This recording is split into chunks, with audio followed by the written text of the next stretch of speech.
ছোট্ট একটা ঘটনা মনে পড়লো, বইলা ফেলামনি। হ্যাঁ, অল্পক্ষণে বলি। হযরতে বাইজিদ বুস্তামি রহমতুল্লাহি আলাইহি নাম শুনছেন তো আপনারা? মাত্র 11 বছর বয়সে উনি আল্লাহর ওলি হয়েছিলেন। আল্লাহর ওলি হয়েছিলেন, বলি না সুবহানাল্লাহ। কয় বছর? মাত্র 11 বছর বয়সে। উনার যখন 6 বছর ছিল, উনার বাবা নাই, উনার মা অন্যের বাড়িতে কাজ করে। উস্তাদের কাছে নিয়ে গেলেন। একজন উস্তাদের কাছে নিয়ে যায়, বলেন হুজুর আপনি তো আহলুল্লাহ, আল্লাহর ওলি, আপনার কাছে আমার বাচ্চাটা দিয়ে যাইতে চাইতেছি, আপনার মতো না বানায়া ওরে ছুটি দিবেন না। তো যখন উস্তাদের কাছে রাইখা আসছেন, কয়েক মাস অতিক্রান্ত হয়ে গেছে, কয়েক মাস চলে গেছে। আয় ছোট বাচ্চা তো সহ্য করতে পারে না, মায়ের কথা মনে হয়। এই ধরনের 10-11 বছরের বাচ্চারা ওই বয়সে তো মায়ের হাতে মুখে তুইলা তুইলা খাবার খাইতে চায়, চায় কি চায় না? ও একটু রাগ করে, গুসা করে, না না আমি খাবো না, না খায়া ঘুমায় থাকে। ঘুম থেকে জাগায় বলে বাবা অল্প খায় নেয় না। এই ছোট বাচ্চাগুলা মাদ্রাসায় যায়, ওই যে মক্তবে আসে না ছোট বাচ্চা, না ঘুমায়া আপনাদের এই বড়হাটি ফুরকানিয়ার মক্তব, এখানে আইসা বলে না ঘুমায়া সকালে ঘুমান, সকালের ঘুমটা কত মজা, না ঘুমায়া ও আসে আর আল্লাহর নামটা জপতে থাকে, মালিকের নাম জপতে থাকে, কোরআন পড়ে। আয় এলাকাগুলো ওদের কারণে টিকা থাকে, মনে রাখেন। এত ঝড় তুফান হয়, কোনো ক্ষতি হয় না। মাদ্রাসার ছাত্রগুলা তাহাজ্জুদের সময় উঠা এলাকার মানুষের জন্য দোয়া করে। ছোট বাচ্চারা সকালে আইসা কোরআন পড়ে আর আপনার জন্য দোয়া করে। অথচ কত ভয়ঙ্কর ভয়ঙ্কর ঘূর্ণিঝড় হয়ে যায়, কত ভূমিকম্প হয়। 7.8 মাত্রায় ভূমিকম্প বাংলাদেশের সেরা ছিল, অথচ কোনো বিপর্যয় হয় নাই। নাকি হয়েছে শুনছেন যে এতটা বিল্ডিং পইড়া এত হাজার লোক চলে গেছে, অথচ তুরস্কের জমিনে 7 ভূমিকম্পের কারণে 45,000 বিল্ডিং গুলা ভাইয়া চুরমার হয়ে মাটির সাথে চলে গেছে। ক্ষমতাটা কার? আওয়াজ করে বলেন না কার? তাবারাকাল্লাযী বিয়াদিহিল মুলকু ওয়া হুয়া আলা কুল্লি শাইইন কাদির। সমগ্র ক্ষমতাবানের ক্ষমতাবান একজনই আছেন। চিৎকার দিয়ে আওয়াজ করে বলি না তিনি কে? আরো জুড়ে বলি না তিনি কে? সুতরাং মালিকের কাছে চাইবো। বাইজিদ বুস্তামি ছোট বাচ্চা কয়েকদিন চলে গেছে, উনি কান্না শুরু করে দিছেন। গেলেন উস্তাদের কাছে, যায় বলেন উস্তাদজি বাড়িতে যাইতে মন চাইছে, আমার মা আসে না, সব বাচ্চাদেরই বাবা এসা কুলে নেয়, আমার তো বাবা নাই, থাকলে না আমারে কুলে নিত। মা অন্যের বাড়িতে কাজ করে, টাকা পয়সা হয়তো জুগাইতে পারে না, মা আমাকে দেখা যায় না, আমি মায়ের কাছে যাইতে চাই। উস্তাদ তো ওয়াদাবদ্ধ হয়েছেন মায়ের কাছে। মা বলছেন শুনো, যতদিন না আপনার মতো আমার ছেলে না হবে ততদিন ছুটি দিবেন না। উস্তাদ ওয়াদাবদ্ধ হয়েছেন, যার কারণে ছুটি দিতে চায় না। এইদিকে তাকায় দেখেন, যদি ছুটি দিয়ে দেই মায়ের ওয়াদাবদ্ধতা খারাপ হবে, আবার ছুটি না দিলে ছোট বাচ্চা ওর ব্রেইনে চাপ পড়তে পারে।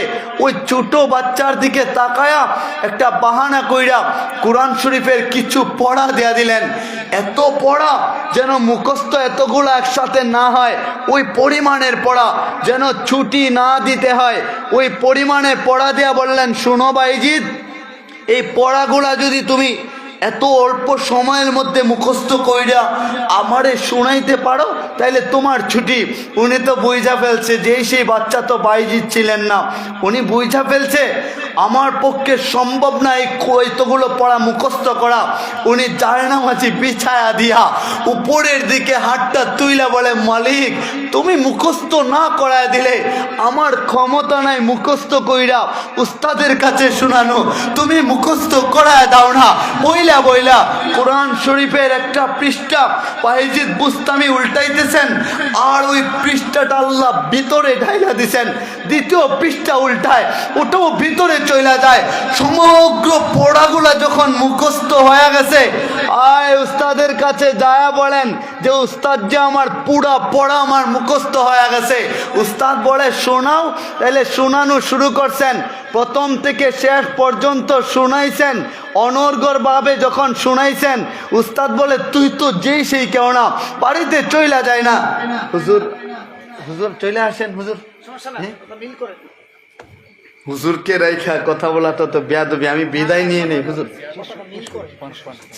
তো উনি যখন সমগ্র পড়াগুলা শোনায় দিছেন, উস্তাদ আওয়াজ কইরা বলে মনে মনে চিৎকার দিয়া বলতেছে, ও তো কোনো যেই সেই ব্যক্তি না, না হয় মুখস্থ করার কথা ছিল না, গেলেন বাড়িতে ছুটি পায়া যায় মায়ের দরজার মধ্যে ডাক দিলেন, বলে কে? আমি বাইজিদ। বলে না, আমার বাইজিদ হইতে পারে না, কি কইরা বাইজিদ আসবে? আমি না উস্তাদের কাছে বইলে আসছি, উস্তাদের মতো হওয়ার আগ পর্যন্ত ছুটি যেন না দেয়। বলে মা বিশ্বাস করো, আমি তোমার বাইজিদ চলে আসছি, তুমি আমারে একবার বুকে জড়ায় নাও না, আমার সহ্য হয় না। সব বাচ্চাদের বাবা যায় মা যায়, তুমি তো আসো না, তোমারে একবার দেখা তোমার কোলে একবার উইটা আমি তারপরে চইলা যাইব। আয় বাইজিদ বুস্তামিকে মা পরিচয় দিতে চায় না, বলে তুমি চইলা যাও। চইলা গেছেন। উস্তাদ বলে তুমি বাড়িতে যাও নাই? বলে গেছিলাম বাড়িতে, মা পরিচয় দেয় না। বলে মা পরিচয় আমাকে দেয় নাই, ঘরে ঢুকতে দেয় নাই, আর আপনি আমারে ছুটি দেন না উস্তাদ যে আমার, আর আমি বাড়িতে যাইতে চাই না। বলে 12 বছর আরো চইলা গিয়া উনার বয়স যখন 18 বছর হয়েছে, সাজদায় পড়ে যায় চিৎকার দিয়া ওই মালিকের সাথে কথা বলতেন। কেননা নবীজি বলছেন আসসালাতু মিরাজুল মুমিনিন, নামাজের মাধ্যমে মুমিনের মেরাজ হয়ে যায়, আল্লাহর সাথে সাক্ষাৎ হয়ে যায়। উনি সাজদায় পড়া চোখের পানি জড়ায় যখন কান্না করতেছিলেন, আয় বাইজিদ বুস্তামির উস্তাদ, উনার একটু তন্দার ভাব আসলো। নবীজি স্বপ্নে চলে আসছেন, স্বপ্নে চলে আইসা একটা পাগড়ি পরায় দেয়া বলেন, এই পাগড়িটা আমি তোমার আমার তরফ থেকে পরায় দিলাম, বেলায়েতের পাগড়িটা তুমি আমার তরফ থেকে বাইজিদকে পরায় দিবা। বলবো আমি নিজে ওই পাগড়িটা দিলাম, বেলায়েতের পাগড়ি, যেন বাড়িতে চইলা যায়। বেলায়েতের পাগড়ি পইরা উনি চইলা গেলেন মায়ের কাছে, যার ডাক দিলেন, মা আমি চইলা আসলাম। তো মা দরজা কইলা বলে, বাইজিদ তুমি আসলা, আমি জানি তুমি যে আসবা। বাইজিদ যখন বাড়িতে গেল, মা বলে শুনো বাহাদুরি কইরো না, ক্রেডিট কিন্তু আমার, কেননা আমি মা তোমারে সেদিন যে আসছিলা পরিচয় দেই নাই, যদি পরিচয় দিতাম তুমি মায়া ভালোবাসায় হয়তো থাইকা যাইতা।